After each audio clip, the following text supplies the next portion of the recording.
Hello guys, मैं आपका अपना दोस्त अमित शर्मा। तो आज ही का ये वीडियो है बहुत ज़्यादा हेल्पफुल होने वाला है एविएशन लवर्स के लिए, जो basically cabin crew, air hostess जिसको सिंपली बोलूँ, या फिर हॉस्पिटैलिटी के अंदर अपना करियर बनाना चाहते हैं। क्योंकि मैं अभी हूँ विनायक मदान सर के साथ, जो कि एक्स होटलियर हैं, जिन्होंने as a cabin crew business class के अंदर Qatar Airways and Jet Airways के अंदर अपनी सर्विसेज दी हैं। एंड बेसिकली जो कैबिन क्रू या एविएशन सेक्टर है, ये थोड़ा सा अनएक्सप्लोर्ड सेक्टर रहता है, इसलिए स्पेशली जिनका 10 इयर्स का एक्सपीरियंस है इस सेक्टर के अंदर, तो उनसे हम जो है आज डिस्कशन करेंगे कम्प्लीटली कैबिन क्रू के ऊपर, और क्या चीज़ें रहती हैं अगर आप 12 से निकल रहे हैं अभी और आप एविएशन के अंदर एज अ कैबिन क्रू अपना करियर बनाना चाहते हैं, तो कैसे एक बिगिनिंग से लेकर के एंड तक लाइक एक अच्छी सैलरी वाली जॉब तक जाने के लिए क्या क्या चीज़ें रहती हैं, सारी चीज़ें इस वीडियो के अंदर हम डिस्कस करने वाले हैं। तो हेलो सर, सबसे पहले तो आपका बहुत बहुत धन्यवाद। आपने जस्ट एक कॉल के ऊपर हमें जो है अलाउ कर दिया कि ठीक है आप आ जाइए।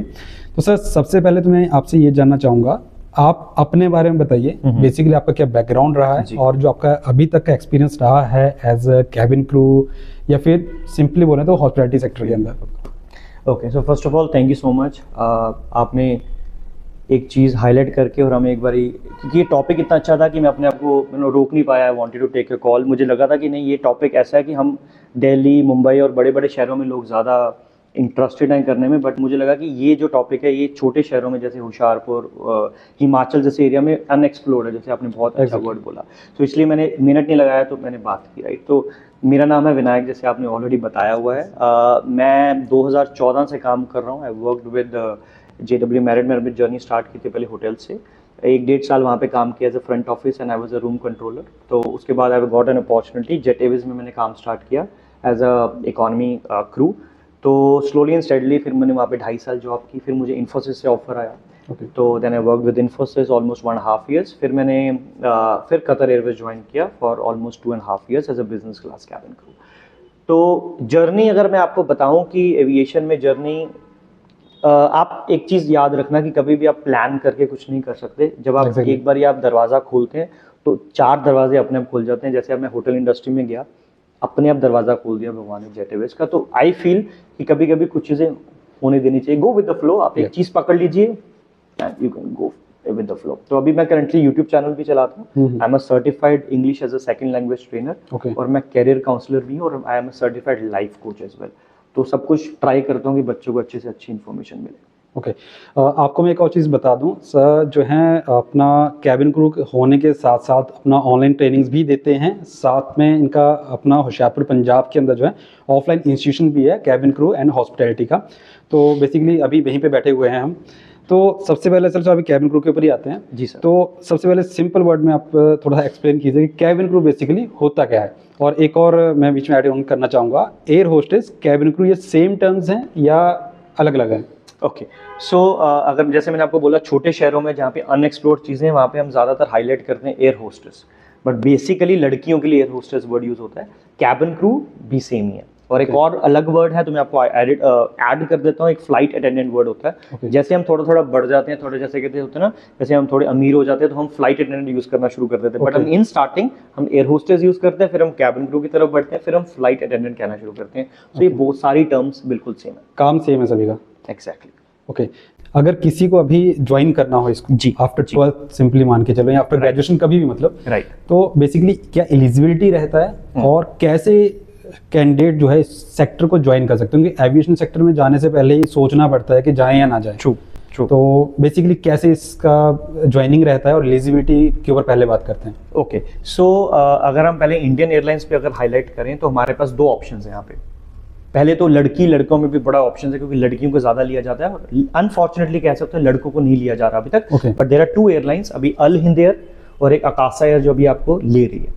और स्पाइस जेट बहुत अच्छा काम कर रही है। पहले वो लॉस में थी, बट आई वुड से कि लड़के स्पाइस जेट में भी अप्लाई कर सकते हैं, बिकॉज अभी 35 करोड़ का उन्होंने प्रॉफिट शो किया एग्जैक्टली इस साल। राइट, सो अगर हम लड़कियों की बात करें, बहुत ऑप्शंस है। फर्स्ट ऑफ ऑल इंडिगो, फिर हम बात करें शंक एयर, फिर हम बात करें Al Hind, SpiceJet, Air India Express. Air India भी रुकी हुई है बिकॉज वो मर्जर के कारण थोड़ी सी वेट कर रहे हैं। बट अगर हम आते हैं एलिजिबिलिटी के कारण, अपार्ट फ्रॉम आकाशा के अलावा सिर्फ आकाशा ही ऐसी एयरलाइन है जो 28 ईयर्स तक लेती है। ओके, उसके अलावा सारी एयरलाइंस इंडिया में 27 तक लेती हैं, 18 to 27। Okay. अब हाइट की रिक्वायरमेंट कभी कभी हर एयरलाइंस में थोड़ी सी ऊपर नीचे होती है। हाइट का जो बेसिक है 155 सेंटीमीटर आपकी होनी चाहिए, गर्ल्स बॉयज दोनों। एग्जैक्टली लड़कियों की तो होनी चाहिए 155, बॉयज का वेरी करता है। जेट में स्पाइस जेट में लड़कों का है ऑलमोस्ट 173। ओके। और क्या कहते हैं एयर इंडिया और उसमें डिफरेंस हो जाता है थोड़ा सा। और वो होता है कि कभी कभी कहते हैं कंपनी चेंज भी कर देती है रूल्स एंड रेगुलेशंस। वो इट्स बेटर कि लड़के को बच्चे को पहले एक बार गूगल पे सर्च करें, हमसे कांटेक्ट करें, हम आपको बेसिक बता देंगे क्या रिक्वायरमेंट है। ठीक। और मेन चीज रिक्वायरमेंट में क्या होती है आपकी, क्या कहते हैं, जो फेस पे ज्यादा मार्क्स नहीं होने चाहिए। ओके। गोरा सांवला काले में कोई फर्क नहीं पड़ता। इट्स ऑल अबाउट कि आपकी स्किन थोड़ी सी ग्लोइंग होनी चाहिए और no shave with shave and no hair on the face. So ये बेसिक चीजें जो हमें देखना पड़ता है। और अभी मैंने एक स्टूडेंट के लिए एक और चीज की, एक होम्योपैथी दवाई आती है टिल 18 to 25 टिल 25। वो अराउंड एक मंथ खाने के बाद नो होम्योपैथी की कोई भी वो नहीं होती, साइड इफेक्ट्स नहीं होते। तो हमें अच्छा लगता है कि हम बच्चे की अगर 1-1.5 इंच बढ़ जाती है तो हम आगे जाकर अगर अप्रैल में जो बैच स्टार्ट करने लगे उसमें हम माइट भी वो मेडिसिन के साथ हेल्प करेंगे। जो 153 सेंटीमीटर्स भी उनको भी अपॉर्चुनिटी मिल सकती है। ओके। तो हम चाहते हैं कि जिनकी हाइट नहीं भी है थोड़ी सी, वो खाकर अगर 2 इंच बढ़ता है तो व्हाई नॉट, हम ट्राई तो करें, एफर्ट्स तो करें। तो इसमें सर एक और चीज मैं बता, यहाँ पे ऊपर आर्म रीच लिखा हुआ है। अच्छा, हाँ जी। इसका क्या मीनिंग रहता है? आर्म रीच का है कि जैसे आप इंटरनेशनल्स की बात कर रहे हैं, कुछ एयरलाइंस हैं हमारे पास, जैसे हम जब बच्चे हमारे पास काउंसलिंग के लिए आते हैं तो हमारे पास फाइल्स बनी हुई है। ये कभी कोई एयरलाइन नहीं दिखाएगी, आप कोई भी कंपनी नहीं दिखाएगी इंस्टीट्यूट, क्योंकि वहां पे सारी डिटेल्स लिखी है। इंटरनेशनल मोस्टली आर्म रीच लेता है। अगर आप स्ट्रेट खड़े होते हो अपने टिप टोस पे, एडियो पे खड़े होते हो तो आपको आर्म को ऊपर करना पड़ता है। तो आपको टच करना है। 212 सेंटीमीटर है कतर एयरवेज का, 210 है कैथे पैसिफिक का, 208 है स्विस और उसका वर्जिन का। तो आप वहां तक अप्लाई करते हैं। आपकी हाइट जितनी मर्जी हो, आपकी 153 भी हो तो भी आप अप्लाई कर सकते हो अगर आपकी आर्म्स लंबी। ओके। एग्जैक्टली। तो हम अगर बच्चे कभी आते हैं, जैसे हमारे पास एक लुधियाना से लड़की ज्वाइन करने लगी है, उसकी हाइट 153 है। इंडिगो के लिए नहीं कर सकती, but international she can touch 210। Okay. तो हम बोलते हैं ऑप्शंस हैं, आओ तो सही। क्योंकि आर्म रीच मैं गारंटी देता हूँ कभी भी कोई इंस्टीट्यूट बता जाए, आपको पता ही नहीं होता लोगों को आर्म रीच होता क्या। तो ये चीज होती है। तब ये लड़की को बोलते हैं आप योगा करो, फ्लेक्सिबिलिटी बढ़ाओ, क्या पता आप 212 में चले जाओ, कतर के लिए अप्लाई करो। उनको नहीं फर्क पड़ता कि आप 53 हो, 151 हो, 150 हो। If you can touch 212 you can do that. Okay. और ये जस्ट आप कोर्स कंप्लीट करने के बाद, ट्रेनिंग कंप्लीट करने के बाद अप्लाई कर सकता है इंटरनेशनल। एग्जैक्टली। मेरा जो काम है सर, मुझे लगता है कि हर बच्चे की अपनी ग्रास्पिंग पावर है। मुझे लग रहा है 5 महीने के अंदर अगर 3 महीने मुझे लग रहा है यार Rahul is doing very good, मैं राहुल को बुलाऊंगा अलग। राहुल रेडी रहना, मैं आपको कभी भी अगले महीने अगले हफ्ते में आपको बताऊंगा इंटरव्यू देके आनी है। क्योंकि मुझे आपको अगर कर सकते हो तो पहले जाओ। 5 महीने में हमने कौन सा भगवान जी से नाम लिया हुआ है कि हमने पंडित जी से पूछा कि नहीं 5 महीने पहले नहीं निकलेंगे। Exactly. मेरा काम है आपको इंटरव्यू निकालना, क्योंकि आप जब तक सिलेक्ट होते हो आप 10 बंदों को बताओगे मेरी प्रमोशन है। आप जल्दी सेटल हो, मुझे क्या ना मैं इतना खूबसूरत हूं ना बच्चे इतने खूबसूरत है कि हम एक दूसरे की शक्लें देखते रहे 1-1 साल तक। राइट। तो मैं चाहता हूँ जल्दी निकलो, सेट हो और be feel proud of yourself. मेरा ये काम है। मतलब इलीजिबिलिटी में आपका बोलने का मतलब कि हाइट, वेट और फेस तीनों मैटर करते हैं। एग्जैक्टली। ठीक है। और बीच में आपने ना बॉयज एंड गर्ल्स का बात किया था, तो मेजरली हम मूवीज वगैरह में देखते हैं कि कोई भी इन्फ्लुएंस होगा मूवीज और उसी से होगा। तो बेसिकली वहाँ पे ना गर्ल्स को ज़्यादा दिखाया जाता है। तो अपॉर्चुनिटीज बॉयज के लिए भी सेम है या सिर्फ गर्ल्स के लिए ही ज्यादा रहती हैं इसके अंदर? ओके। तो अगर मैं इंटरनेशनल पे आऊँ, इंडियन का तो मैंने आपको बताया, इंटरनेशनल में ऐसा कुछ नहीं है, भेदभाव नहीं है इंटरनेशनल पे। लड़के भी उतने लेते हैं, लड़कियां भी उतने लेती हैं। मेरा मानना ये है अगर आप में स्किल्स हैं, अगर आप में बात करने का ढंग है, अगर आपके कम्युनिकेशन स्किल्स आर एक्सीलेंट, तो डजंट मैटर, मैं लड़की को भी बीट कर सकता हूँ। तो उनको फर्क नहीं पड़ता। अगर उनको 6 लड़के लेने वो 8 भी ले सकते हैं, बट आप में कुछ होना तो चाहिए। तो मेनली वो आप पहली चीज दिमाग से हटा दीजिए, कितनी सीट्स हैं। हम कोई AIEEE IIT का एग्जाम नहीं देने जा रहे, हम जा रहे हैं इंटरव्यू देने। तो हमारा कोई कंपटीशन नहीं है। अगर हम अच्छे हुए तो हम क्लियर कर लेंगे, अगर हम अच्छे नहीं हुए तो सॉरी, आपको रिजेक्शन ही फेस करना पड़ेगा। ठीक है। और अगर किसी को प्लान करना हो कि ठीक है मेरे को कैबिन क्रू बनना है अब, तो बेसिकली उसको क्या स्किल्स रिक्वायर्ड चाहिए रहेंगे और ट्रेनिंग किस टाइप से उसको चाहिए? राइट। ओके। सो मैं आप थोड़ा सा हाईलाइट कर देता हूँ इंस्टीट्यूट्स के बारे में आजकल, कि अगर आपका कोई प्लान बन रहा है, पहले तो बी वेरी श्योर। अगर आप किसी भी फील्ड में जाते हैं, नॉट इन एविएशन, मैं कहता हूँ पहले प्लान करिए, डाउट मत रखिए कि हो जाएगा नहीं होगा। किसी चीज में भी सक्सेस तभी है जब तक आप एफर्ट्स करते हो। एग्जैक्टली। राइट। सो अगर हम बोलते हैं कि यस अगर मुझे इस लाइन में जाना है, राइट, पहली चीज आप देखो कि मेरी कम्युनिकेशन स्किल्स हैं। पहली चीज है जो भगवान ने आपको देनी है वो देनी हाइट।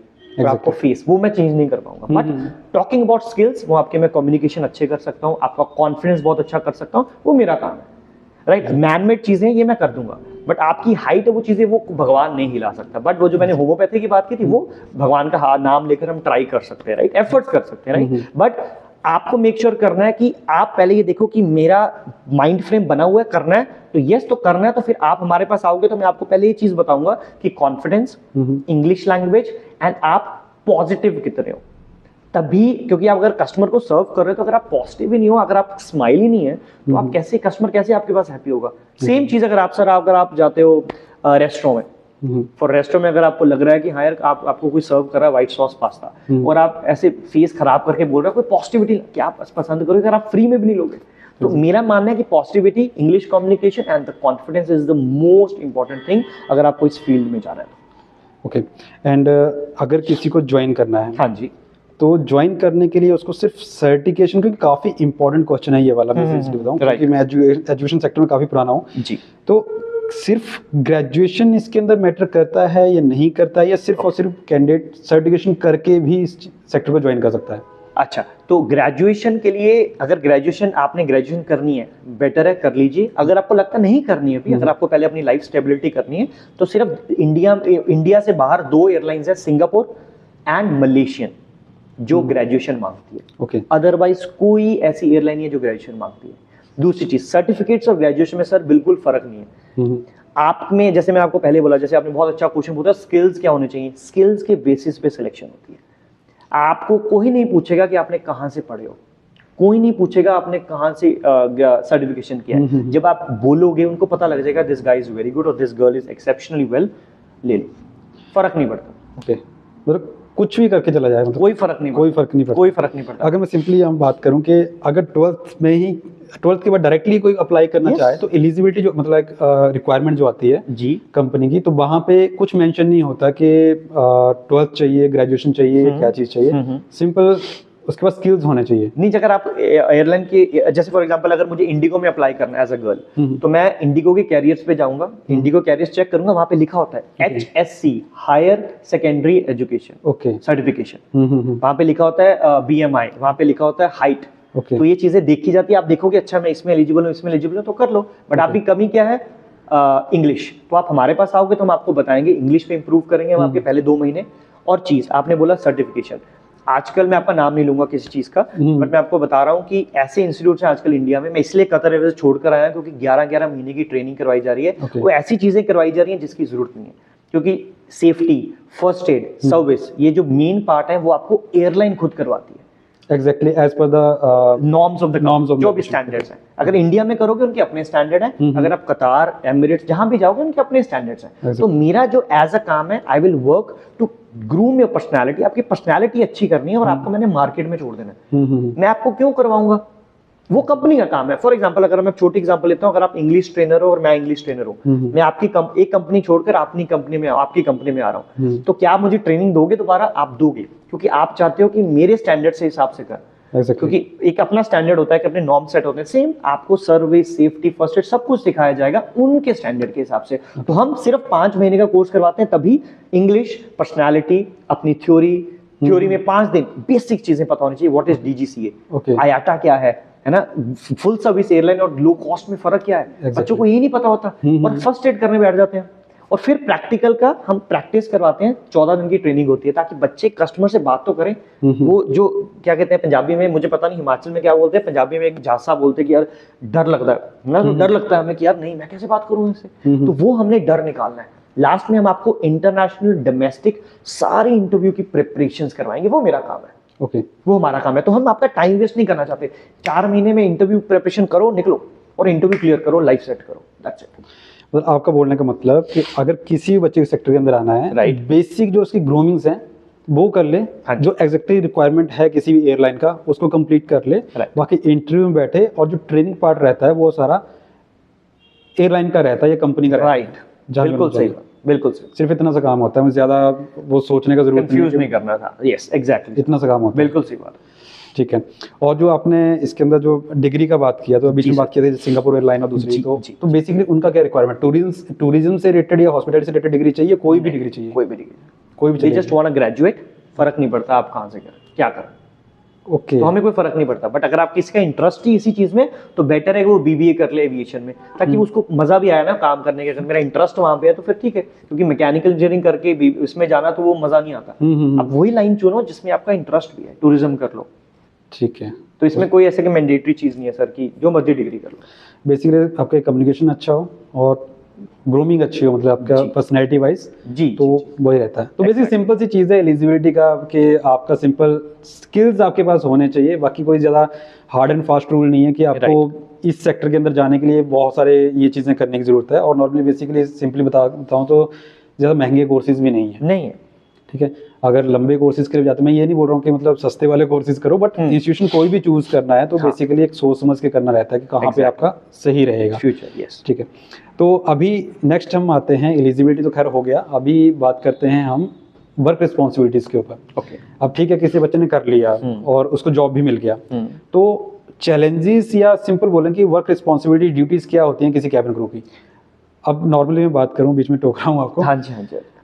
मूवीज में हमें दिखाया जाता है कि सिर्फ सर्व किया जा रहा है, ठीक है, बट एग्जैक्टली ऐसा काम नहीं होता है। तो वो थोड़ा सा डिटेल में बताइएगा कि एग्जैक्टली रिस्पॉन्सिबिलिटीज क्या होती हैं किसी कैबिन क्रू की, ताकि एक होता है ना कि पॉजिटिविटी आए कि नहीं यार मैं सिर्फ सर्व का काम नहीं करती हूँ और काम भी करना है। राइट, मैं ये पॉइंट उठाना चाहता था, बट आपने अच्छा कर दिया, बोल दिया, क्योंकि हम ज़्यादातर जाने चाहते हैं एज अ वेटर। मैं आपको वर्ड बोलना चाहता हूँ, waiter is not a bad job, क्योंकि जो भी आज तक जनरल मैनेजर है वो वेटर बना था कभी ना कभी, राइट। अगर आपको शर्म आती है ये काम करने, फिर आप सोचिए मत कि मेरे पास 2 करोड़ रुपए होगा बाद में, क्योंकि वहां से निकलना पड़ेगा आपको कभी ना कभी।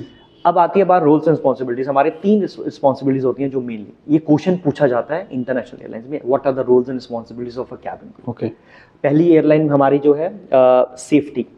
सेफ्टी मीन्स अगर हमारा कोई फर्स्ट एड इशू हो गया, कोई मेडिकल इमरजेंसी होगी, भगवान ना करे कि हमें क्रैश, आपने कभी कभी इंसिडेंट सुने होंगे, क्रैश हो गया, कुछ हो गया, तो वहीं पे हमारा रोल आता है कैबिन क्रू का, एयर होस्टेस, फ्लाइट अटेंडेंट का, ताकि हम वहाँ पे कस्टमर्स को कुछ नहीं पता होता, तब तक कस्टमर्स को हम वेटर लगते हैं, जब क्रैश हो जाता है तब हम लगते हैं भगवान, क्योंकि हम आपको अब निकालेंगे।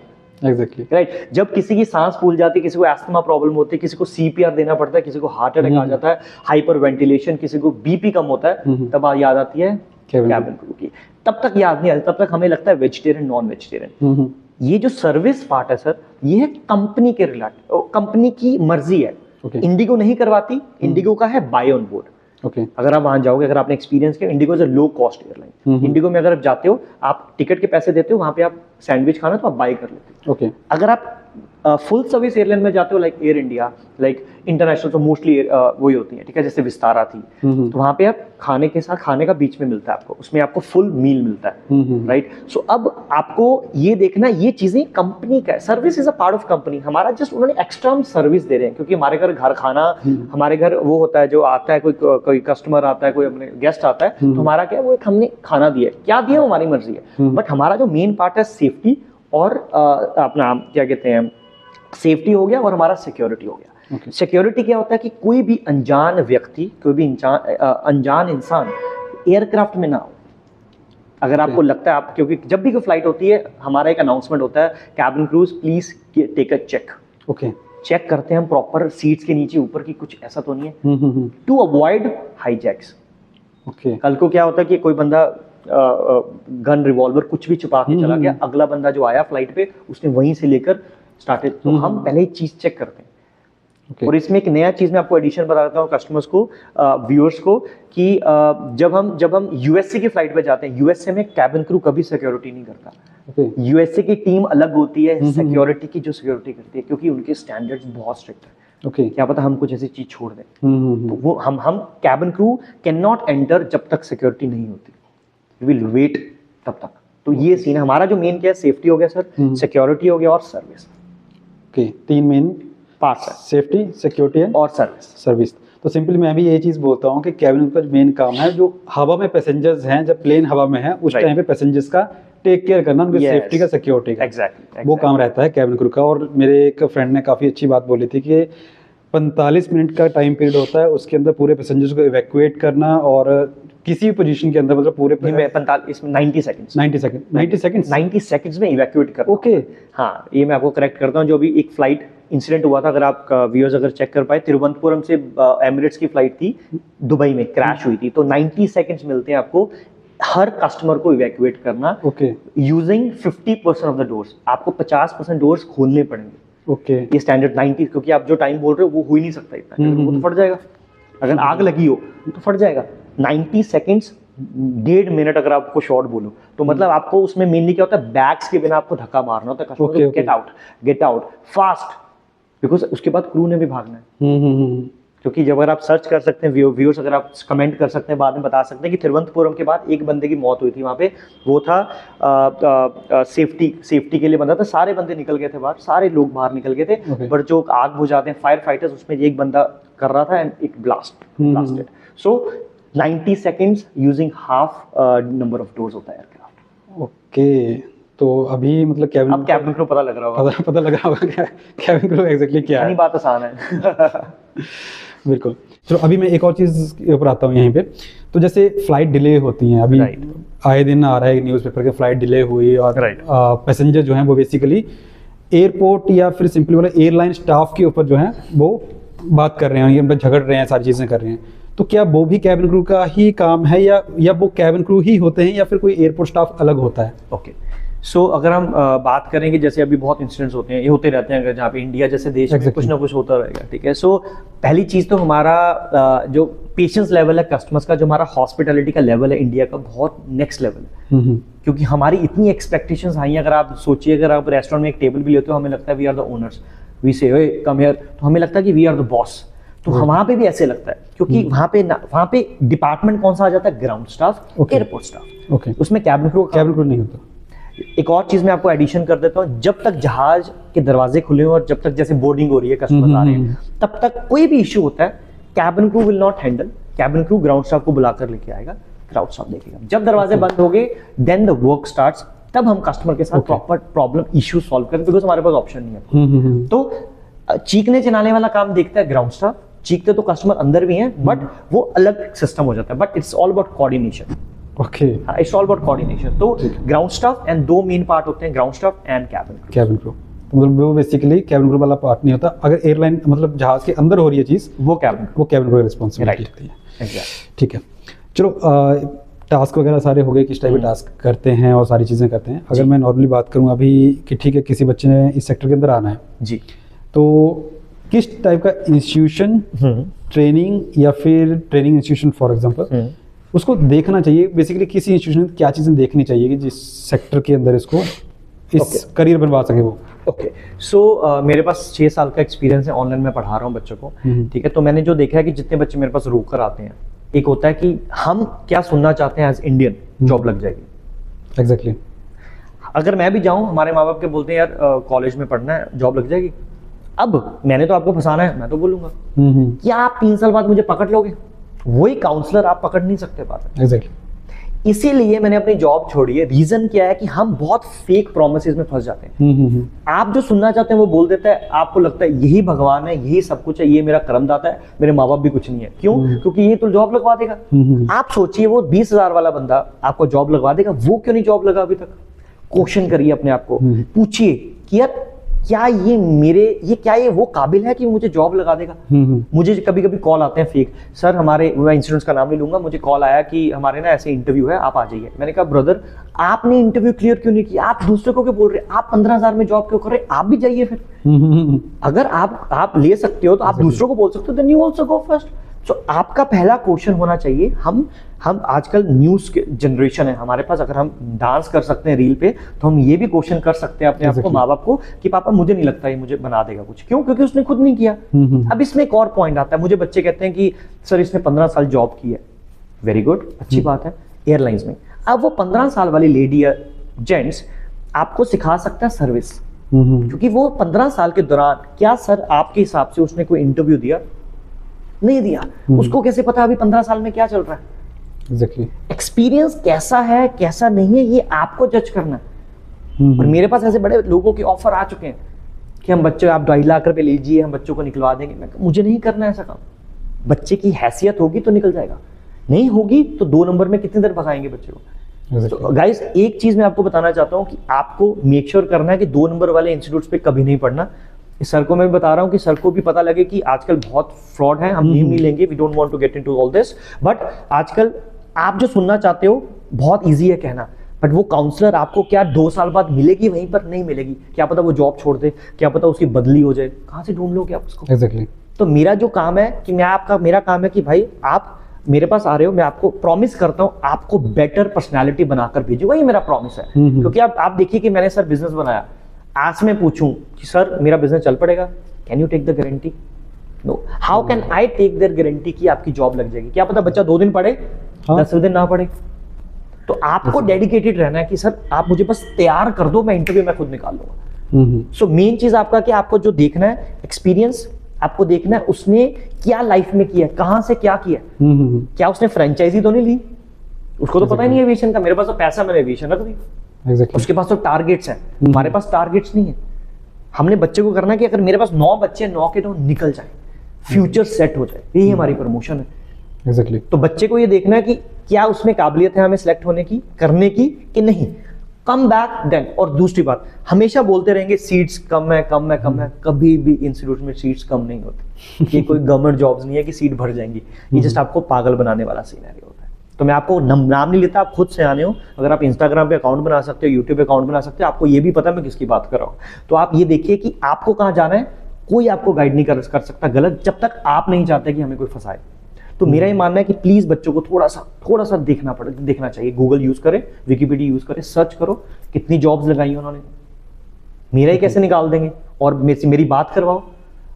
अगर मेरे पास आप इंस्टीट्यूट में आ रहे हो, मैं आपको नंबर दूंगा बच्चे का, आपसे बात करवाऊंगा, चाहे वो स्विस एयर में हो, चाहे वर्जिन अटलांटिक में हो, चाहे कैथे पैसिफिक में, चाहे कतर में हो। आप किसी भी इंस्टीट्यूट में चले जाओ, आपसे बात करवा देंगे। तो मैं यहाँ बैठा हूँ, जितने पैसे बोलोगे दे दूंगा। मैं इसलिए आया क्योंकि आजकल बहुत फ्रॉड्स हो रहे हैं सर। मेरे पास बच्चे ऐसे आते हैं जो रोते रहते हैं कि सर कुछ नहीं था, लोन लेके पढ़ाया था, अब जॉब नहीं है। क्योंकि पहले प्रोमिसेस कर दिया, आप खुश हो गए, आपको फंसा ले। 2.5 3 लाख रुपए वेस्ट गया उनका। चलो एक चीज़ मैं और ऐड करना चाहूँगा बीच में कि अब इंस्टीट्यूशन में बच्चे ने एडमिशन लिया, चाहे डिग्री में ले रहा है, चाहे बेसिक सर्टिफिकेशन में ले रहा है, तो जब वो कंप्लीट करता है कोर्स को, ज्वाइनिंग के टाइम तो उसका माइंड होता है एविएशन के अंदर कि ठीक है उसको कैबिन क्रू बनना है, लेकिन जब कंप्लीट होता है तो उसको जॉब कहाँ मिलती है? होटल्स के अंदर। तो इस चीज़ में बच्चे, अब ये मेरे भी एक फ्रेंड ही मान लो, उनकी बेटी के साथ भी हुई है सेम चीज़ कि जब कोर्स कंप्लीट हुआ तो उसको होटल में जॉब लग रही थी। राइट।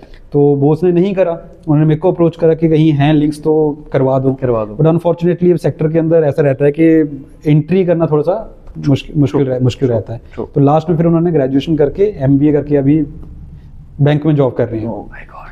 तो ऐसी जैसी चीजें भी मतलब होती हैं कि आपको ये चीज करना है कि अगर आप जा रहे हो 3 साल के बाद या 6 महीने के बाद 1 साल का कोर्स कंप्लीट कर रहे हो, तो आपको एयरलाइन में जॉब करना है। तो आपके प्रीवियस जो बैचेस निकले हैं उनका प्लेसमेंट कहाँ पे हुआ है, ये चेक करना जरूरी है। This is the main question. मैंने जब सर होटल मैनेजमेंट का कोर्स किया था 2011 में, ज्वाइन किया था चंडीगढ़ में, तो मेरे ताया जी ने बताया था, तो हमने पहले डिटेक्ट किया था कि कौन से बच्चे हमारी पहले बात करवाओ। क्योंकि बाकी थोड़ी सी चीजें आपकी भी रहती हैं, कैपेबिलिटीज कुछ कॉलेज की भी रहती है। अगर आपको असिस्टेंस मिल जाए तो आप बहुत अच्छा कर जाते हो। आपको राह तो दिखाए, अगर आप राह ही नहीं दिखाएंगे। और तभी मैं बोलता हूँ कि आपको ये देखना, आपको क्वेश्चन पुट करो कि सर मुझे टेबल पे रख दीजिए, मुझे बात करवा दीजिए, कौन से बच्चे ने कब निकाला है और मुझे ईयर दिखा दीजिए पासिंग का। जब वो बता दें आप 100% सिलेक्ट वहां पे ज्वाइन कर सकते हो। सिलेक्शन का श्योरिटी नहीं देंगे वो, क्योंकि वो अभी आपकी भी कैपेबिलिटीज है। आप करोगे नहीं कुछ तो कौन हेल्प करेगा। बट मेरा जो काम है, मैं आपको टेबल पे बताऊंगा कि ये सिलेक्शन है, इस एयरलाइन में इस दिन ट्रेनिंग, उसका स्क्रीनशॉट ट्रेनिंग का सब कुछ दिखाऊंगा। क्योंकि मुझे चाहिए कि हम भी इसी लाइन से निकले सर। हमारे साथ भी फ्रॉड्स हुए, तो हम चाहते हैं कि अब किसी के साथ ना हो। राइट। तो इसी रीजन से सही बात है। होटल्स वाली बात, सॉरी मैंने अगर वो थोड़ा सा मिसगाइड कर दिया चीजों को। होटल्स वाली बात, यस, बहुत इंस्टीट्यूट्स कर रहे हैं दिल पे रखने के लिए। मैं आपको गारंटी देता हूँ कि आप होटल्स में अगर जाना चाहते हो ना, मेरे पास आ जाइए। मेरे पास 4 महीने का कोर्स करोगे ना, मैं आपको 100% प्लेसमेंट दूंगा हॉस्पिटैलिटी में, प्रूव करके आपको। कैबिन क्रू, अगर आप एलिजिबल हो कैबिन क्रू में, तब मैं आपको 100% करूंगा। अगर नहीं हो कैबिन क्रू में, I will give you an option. मेरे पास प्लेसमेंट्स हैं। अगर आपको संजीव कपूर जी का पता हो, उनके साथ को शेफ्स हैं mister K Mittal chef. Okay. He was the director of Hyatt Regency in Qatar. So he has 15 years of experience। तो उनके साथ हमारा कोलैबोरेशन है ऑल ओवर इंडिया। हम आपसे पैसे नहीं लेंगे जब तक आपकी सिलेक्शन नहीं होगी, ये मेरा प्रॉमिस है। आपको रिटर्न देंगे, वो रिटर्न नहीं देंगे आप। ये चीज़ है। तो हम आपको होटल्स बोलेंगे तभी होटल्स भेजेंगे, वैसे नहीं। वही बात है कि फ्रंट ऑफिस में बेसिकली वही है कि फ्रंट ऑफिस में भी अगर जा रहे हो आप, तो आपको बेसिकली स्किल्स का ही तो मेन है। कम्युनिकेशन अच्छा होना चाहिए, ग्रूमिंग अच्छी होनी चाहिए। सही बात है। तो ऑब्वियस बात, वो तो आप ऐसे भी जा सकते हैं। Right, exactly.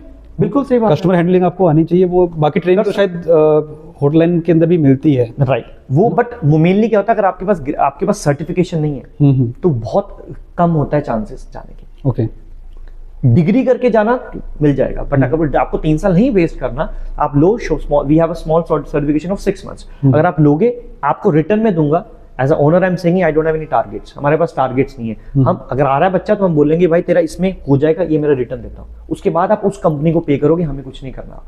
ठीक है, चलो अभी ये चीज़ होगी कि टास्क वगैरह हो गए, ड्यूटीज़ होगी, कैसे जाना है, सारी चीज़ों की बात हो गया। अब मेन चीज़ पे बात करते हैं कि पैसा कितना मिलता है। ओके, तो इनिशियल लेवल से बात करेंगे, ठीक है। अगर किसी बच्चे ने ट्रेनिंग करके ज्वाइन करा, Right. तो एग्जैक्टली किस लेवल तक का उसको स्टार्टिंग पैकेज मिल सकता है as a cabin crew? Okay, as a cabin crew, मैं ग्राउंड स्टाफ भी कवर करता हूँ बीच में, हाँ, कर सकते हैं। आइडिया हो जाए हाँ, बच्चों को, ठीक है। So as a cabin crew, पहले हम थोड़े बड़े पैसों में बातें करते हैं। कैबिन क्रू में अगर आप इंडियन एयरलाइंस की बात करें तो 45,000 से स्टार्ट हो जाता है ओके, बेसिक, बट ट्रेनिंग 3 महीने की होती है, उसमें आपको मिलेगा 15-16 हज़ार। ठीक है। और एक और चीज़ सर, मैं आपको हाईलाइट बच्चों को एक बार बता भी देता हूँ कि जब तक आप ट्रेनिंग 3 महीने की नहीं कवर करते, आप क्रू नहीं हो। ओके, मैंने जब जेट एयरवेज की ट्रेनिंग ली थी, जब क्रू बना था, तो 3 महीने की हमारी ट्रेनिंग हुई थी 2015 में। 25 बच्चे थे बैच में, सिर्फ 11 बच्चे पास हुए थे। ओके, सो 80% मार्क्स लेने पड़ते हैं हर एग्जाम। बेसिकली मतलब उनका जो कोर्स रहेगा वो आपको कंप्लीट करना पड़ेगा। एग्जैक्टली, तो ये बात आप बता देना कि we are not only waiters, क्योंकि ये चीज पेपर अगर आप करके देख लोगे, आप हैरान हो जाओगे, पूरा दिन आपका पढ़ाई में निकल जाता है। ठीक है, ठीक है। तो आपको वो पास करके फिर आपको आपकी ट्रेनिंग के 17,000 मिला, 15,000 depending on the companies regulations, उसके बाद आपकी जॉब लगेगी, आपको 45,000 मिलता है। अब ये रीच करता है टू 1 लाख तक, डिपेंडिंग ऑन आपकी पोजीशन, आपने कितनी देर काम किया, बोनसेस मिलते रहते हैं, वो अलग बात है। बट अगर आप बात करते हो इंटरनेशनल्स की, वो स्टार्ट हो जाती है 1.25 लाख से, गोes till 3.5 महीने की बोल, महीने में। एंड दैट टू अगर आप गल्फ में जाते हो, कतार, एमिरेट्स, एतिहाद, टैक्स फ्री कंट्रीज, गल्फ में आपको पता है टैक्स नहीं होता, तो सारा रहना सहना सब कुछ होता है। इंडिया में नहीं रहना देते क्योंकि इंडियन एयरलाइंस है, तो वो आपको रहना पड़ता है। ओके, तो पैसा अच्छा है मतलब। तो एयरलाइंस के मतलब पायलट के बाद एएमई हो गया, एएमई के बाद कैबिन क्रू हो गया, अच्छा खासा पैसा है इस सेक्टर के अंदर। एग्जैक्टली। ग्राउंड स्टाफ में फिर थोड़ा सा कम कर लो, डिपेंडिंग ऑन स्टार्टिंग में। अगर आपकी ग्रेजुएशन है तो आप इंडियन एयरलाइंस डायरेक्टली क्लियर कर सकते हो interviews, Indigo, SpiceJet and all that. But अगर आपकी भगवान ना करे ग्रेजुएशन नहीं है, तो आप फिर भी ऑप्शंस हैं हमारे पास। थर्ड पार्टी कंपनीज होती हैं, Air India SATS, BWF and Celebi. उसमें आपकी सैलरी स्टार्ट हो जाती है 18 से 20।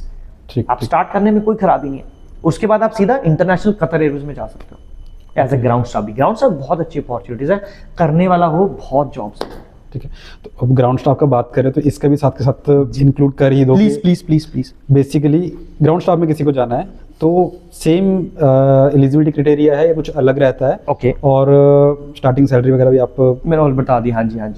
ओके, सो इनका इतना ज़्यादा ड्रामा नहीं होता। हाइट वेट का, फेस का हल्का सा होता है, बट इतना नहीं होता जितना कैबिन क्रू का होता है। वो मेरा होता है कि कभी कोई भी आप स्ट्रेस में हो कि नहीं यार मुझे नहीं हो रहा, बट मेरा क्या मानना है, एक बार ट्राई तो करो। ज़्यादा क्या बोलेंगे, नहीं है ना, फिर आपको आइडिया हो जाएगा, फिर आप स्किन पे काम करो। पहले आप लेजर ट्रीटमेंट कराना बच्चे स्टार्ट कर देते हैं, अपने माँ बाप को पैसा फूकने लग जाते हैं। मैं कहता हूँ पहले ट्राई करो, मना कर देंगे, वापस आओ, देन स्टार्ट इट। ओके, अब ग्राउंड स्टाफ में क्या होता है, जैसे हमने को एलिजिबिलिटी रिक्वायरमेंट बता दिया, अगर आप +2 है तो आप BWF, Celebi and Air India SATS में जा सकते हो। ओके, बट अगर आपके पास ग्रेजुएशन है, आप सीधा बड़ी बड़ी कंपनीज में जा सकते हो। एयर इंडिया, इंडिगो हो गया, क्या कहते हैं, स्पाइसजेट हो गया, शंकर, जो भी बड़ी बड़ी, एयर इंडिया एक्सप्रेस होगी, एयर इंडिया हो गया। बट अगर आप इंटरनेशनल की बात करते हो, they take 1 or 2 years of experience. Okay, it's better to start from the zero. करो स्टार्ट, उसके बाद आप एयर इंडिया में जाओ, इसमें कतर में जाओ, 90-1 लाख सैलरी है विद स्टे। ग्राउंड स्टाफ की? हाँ जी, कतर। ओके, मेरे स्टूडेंट्स हैं वहाँ पे। ठीक। तो सैलरी तो खैर हो गया एक फैक्टर, इसके साथ बेनिफिट्स एंड पर्क्स वगैरह क्या मिलते हैं कैबिन क्रू? ओके, सो कैबिन क्रू के पहली बात तो एक आपको प्राउड सा फील होता है, पहली बात तो, क्योंकि इतने बच्चों में आए हो तो प्राउड तो हो गई। और ऊपर से जब आप यूनिफॉर्म डाल के एयरपोर्ट से निकलते हो ना, तब सब आपको देखते हैं, ये सबसे हाईलाइट होता है। और आप हर दिन ये एक चीज जीते हो, जब आप यूनिफॉर्म करके सब देखते हैं ऐसे कि जब आप एयरपोर्ट पे निकलते हो। सबसे बात पर्क्स, सैलरी आपको मैंने ऑलरेडी बता दी। उसके बाद आपको होटल्स में रहने को मिलता है। ओके 5 स्टार नहीं होगा तो 4 स्टार तो होगा ही होगा। Exactly. इंडिया में मोस्टली शेयरिंग होती है। इंडिया में मोस्टली एयरलाइन शेयर करती हैं, जैसे 2 लड़के 2 लड़कियां, ठीक है। बट आप इंटरनेशनल में जाते हो 1 रूम एवरी, मतलब हर बंदे को अलग अलग रूम मिलेगा Okay. अपना, ठीक है। It could be 5 star. खाना नहीं मिलता, इंडिया में खाना मिल जाता है, ओके इंटरनेशनल में खाना नहीं मिलता। ठीक। इंटरनेशनल में वो आपको क्या कहते हैं, वो अलाउंस मिलता है, वो जो आपकी सैलरी में आता है, इनडायरेक्टली मिलता है। उस टाइम आप जेब से करते हो, बट उसके बाद आप वहां से करते हो। तो इंडिया में क्या होता है, आपको कार्ड मिलता है। अगर आप फॉर एग्जांपल, अगर मैं इंडिया में इंडिगो में हूं तो मुझे सिंगापुर जाना है, एयरलाइन के सिंगापुर मेरी फ्लाइट है, तो वो एक कार्ड देंगे इंटरनेशनल, वो आप वहां जाके यूज कर सकते हो। ओके इंटरनेशनल में कोई ऐसा नहीं होता, आपका कार्ड ऑलरेडी वर्क करता है, अलाउंस आपके सैलरी में आते हैं, तो आपको कोई ऐसा झंझट नहीं है। तो आपका क्या हो गया, आप, हाँ दूसरी बात, आने जाने का टैक्स, सिर्फ आपको टैक्स पे करना है फ्लाइट्स में, टिकट्स का। एग्जैक्टली। मेरे पापा 700 रुपए में बॉम्बे गए थे। ओके 700 पूरी फैमिली को होता है सिर्फ? Full blood relations. Okay blood relation, ठीक ठीक ठीक। इंडिया में ब्लड रिलेशंस, इंटरनेशनल में ब्लड रिलेशंस। बट इंटरनेशनल में एक चीज फायदा है, आपको बड़ी टिकट्स मिलती हैं, 15 टिकट्स मिलती हैं साल की। Okay. बड़ी टिकट्स, आप जैसे मेरे फ्रेंड्स हैं, को दे दो। मेरे पता नहीं कितने दोस्त घूम चुके हैं, कभी कहाँ टिकट से। तो ये तो अभी तो हमें भी कांटेक्ट करना इसके पड़ेगा। चार्जेस अलग होते हैं। तो जैसे यूएस से जा रहे हो, आपको 2500 में यूएस, अच्छा आपको टैक्स पे करना है, डिपेंडिंग ऑन द टैक्स। 2.5 हो गया, 7 हो गया, 5 हो गया, क्या फर्क पड़ता है। जो 1.5 लाख की फी, उसमें आपका 5000 रुपये लग रहा है। तो ये चीजें बहुत बेनिफिशियल है, बहुत। अपनी फैमिली को घुमा सकते हो। और दूसरी बात, इंटरनेशनल में आप उनके कंपनीज के कॉन्टैक्ट्स होते हैं, अलग अलग होटल्स में, रेस्टोरेंट में, आप वहाँ पे डिस्काउंट्स ले सकते हो। For example, you going to Bali, going to Indonesia, going to Australia, वहाँ पे आप कतर ईमेल्स करता है हर मंथ कि हमारे इसके साथ कॉन्टैक्ट्स हैं, ओके टेक इट, रिडीम करो। वहाँ जाके बोलो, I am Qatar Airways employ, 40% discount straight away. ये चीजें बहुत बेनिफिट, ये बंदे यूज नहीं करते, मैंने भी नहीं किया, बट ऑप्शन मिलता तो प्लीज करिए। ठीक है। दूसरा एक और चीज़ मैं भी ऐड ऑन करना चाहूँगा बीच में। जी सर। आपने बिजनेस क्लास के अंदर काम किया है? जी सर। तो business class and economy class के अंदर बेसिकली जो सैलरीज हैं उनमें डिफरेंस होता है, और जो कस्टमर हैंडलिंग है उसमें कितना एक्सपीरियंस में चेंज रहता है? ओके, सो बेसिकली सैलरीज में आप बोल सकते हो 10-15 हज़ार का फर्क होता है। Okay. बट अगर आप सर्विस की बात करते हो, उसमें हेल लॉट ऑफ डिफरेंस होता है, क्योंकि जो इकोनॉमी वाला उसमें 7,500 खर्चा होगा। अगर आप इंटरनेशनल एयरलाइंस की बात करो, कतर की, तो उसमें आप वो बोल सकते हैं आप 40-50 हज़ार खर्चा होगा इकोनॉमी में, उसमें 4 लाख खर्चा होगा फ्रंट वाले में। बिजनेस क्लास में, फर्स्ट क्लास में 10 लाख आ गया। तो there are three options, economy, first class, business class and first class. But कुछ एयरलाइंस में economy class, premium economy, business class, first class. So जितना मीठा डालोगे उतनी अच्छी सर्विस मिलेगी। तो इकोनॉमी में एक एक सीट होती है, तो ऑब्वियसली बिजनेस क्लास में इंडिविजुअली, तो उसमें आपको और पर्सनल टच देना पड़ता है। क्योंकि मुझे अभी याद है, जैसे हम there are 7 type of services in the forward. आप पहले उनका वेलकम ड्रिंक्स जाती हैं, उसके बाद यू गो विद उनको वो देते हो आप, जो भी लाउंज वियर जो आप उनको चेंज करना उन्होंने, वो आप जाते हो, फिर उनकी मेन्यू डिस्कशन जाते हो, फिर आप फ्लाइट के बाद फिर आप वेलकम ड्रिंक्स देते हो पहली, फिर आप जाते हो सूप, फिर आपका जाता है एपिटाइजर, कोई भी आप सिंपल खाते हो, फिर आपका जाता है मेन मील, फिर आपका जाता है चीज प्लेट, फिर आपका जाता है डेजर्ट, फिर आपका जाता है कॉफी। तो ये एक बंदे का है। ओके। इकोनॉमी में अब इतना कुछ नहीं कर सकते, क्योंकि there are 371 customers in the forward, every crew has 7 customers each. तो आप 7-8 घंटे में आप यही करते रहते हो पूरा टाइम। और दूसरी बात, इंटरनेशनल में जैसे कतर एयरवेज में सर क्या है, उसमें कि अला कार्ट, जैसे आप रेस्टोरेंट में जाते हो ना, जब आपका मन करे तभी खाना है। ओके। फ्लाइट में ऐसा ही होता है, कोई कस्टमर है जैसे उसने लाउंज में खा लिया, अब वो कहेगा यार Vinayak I don't want to eat, मुझे अभी नहीं खाना, मैं अभी सोने लगा हूं, 2 घंटे बाद उठा देना। यू कैन नॉट से नो। ओके। इकोनॉमी में जब सर्व कर रहे खाना ही पड़ेगा, भूख लगी है, अपने KFC खाया है, जो मर्जी खाया, फर्क नहीं पड़ता, मना कर दिया तो नहीं मिलेगा। नहीं मिलेगा। ओके। आपका सर ठंडा हो जाएगा, हम नहीं कुछ कर सकते, क्योंकि food can not be heated again, food दोबारा गर्म नहीं कर सकते हम। ठीक है। इंटरनेशनल में, बिजनेस में यू कैन नॉट से नो, कस्टमर को नो नहीं बोल सकते, उसने 5 लाख खर्चा है, जितना आपके साल की हो, 1 महीने एक बारी में टिकट दे रहा हूँ उसकी। एग्जैक्टली। ये चीज़ है, तो सर्विस का स्टैंडर्ड आ जाता है सर। क्योंकि मैं जब जॉब छोड़ के आया था Qatar Airways, I don't think so कोई कंपनी ऐसा करती होगी, मुझे कस्टमर सर्विस कतर ने बिजनेस क्लास में भेजा था। ओके। तो मुझे लोगों तो इज्जत कम कर देते हैं जब आप छोड़ देते हो, बट वो रिस्पेक्ट करते हैं कि आपने इतनी देर काम किया। बिजनेस क्लास में मुझे भेजा था, अपग्रेड कर दिया था उन्होंने मुझे बिजनेस क्लास में, तो लाइफ में पहली बार एक्सपीरियंस किया था। ठीक ठीक ठीक। तो ये चीज़ें होती हैं, क्लास सर्विस में थोड़ा डिफरेंस आता है। ओके। एंड एक और चीज़ मैं ऐड ऑन करना चाहूँगा जी बीच में, किसी एयरलाइन के अंदर मान के चलो डोमेस्टिक और इंटरनेशनल दोनों में सैलरीज में डिफरेंस होता है इस चीज़ में? Sorry, come again. Domestic airline हाँ और जी। इंटरनेशनल एयरलाइन, लाइक इंडिया से ही फ्लाइट को इंटरनेशनल जा रही है, हाँ जी। तो उसमें Flying hours. सैलरीज में Yes. एंड फ्लाइंग आवर्स में कितना डिफरेंस रहता ओके, सो इंडिया में जो मैं फ्लाई करता था तो हमें मिलता था 375 रुपीज इंडियन रुपीज। इंडिया में फ्लाई कर रहे हैं, जैसे दिल्ली से पटना, दिल्ली से चेन्नई। है पर आवर? हाँ, बट अगर हम इंटरनेशनल जाते थे वही 600 हो जाता था। ओके। ये चीज़ होता। तो इंटरनेशनल में ऐसा कुछ नहीं, क्योंकि कतर तो छोटा सा है, जहाँ भी जाओगे वो हमारे लिए इंटरनेशनल है। तो हमें वहाँ पे मिलता था 1000 रुपया एक घंटे। ओके, तो पैसा बहुत अच्छा है। ठीक है। और ये मतलब सैलरी बेसिकली आर्ली बेसिस पे डिसाइड होती है? एग्जैक्टली, जितना फ्लाई करोगे हम्म। उतना मीठा खाओगे। चलो ठीक है। चलो अभी एक और चीज़ में, अभी लास्ट में क्लोजिंग पे ही है ऑलमोस्ट। जी सर। अगर किसी रूरल एरियाज को, जब मैं भी रूरल एरिया से बिलोंग करता हूँ, जी। आप भी छोटी सिटी से ही बिलोंग कर रहे हैं, जी। तो अगर किसी को सपना देखना हो रूरल एरिया के अंदर रह करके एविएशन में जाने का, कैबिन क्रू जाने का, Okay. तो वो क्या देख सकता है? क्योंकि इस सेक्टर में ना ही पेरेंट्स को ज़्यादा नॉलेज होता है, ना ही लिंक्स बहुत कम होते हैं बेसिकली। ट्रू। तो क्या उस बच्चे को देखना चाहिए या नहीं देखना चाहिए? देखो, सपने तो आप रोक नहीं सकते पहली बात। अगर हम उस टाइम पे कर गए जब कोई यूट्यूब नहीं था, इंस्टाग्राम नहीं था, अब तो फिर भी बहुत है। बट मैं एक चीज देखता हूँ सर, मुझे किसी सीनियर ने बोला था, जितना बुफे में खाना हो ना उतनी जल्दी कंफ्यूजन होती है।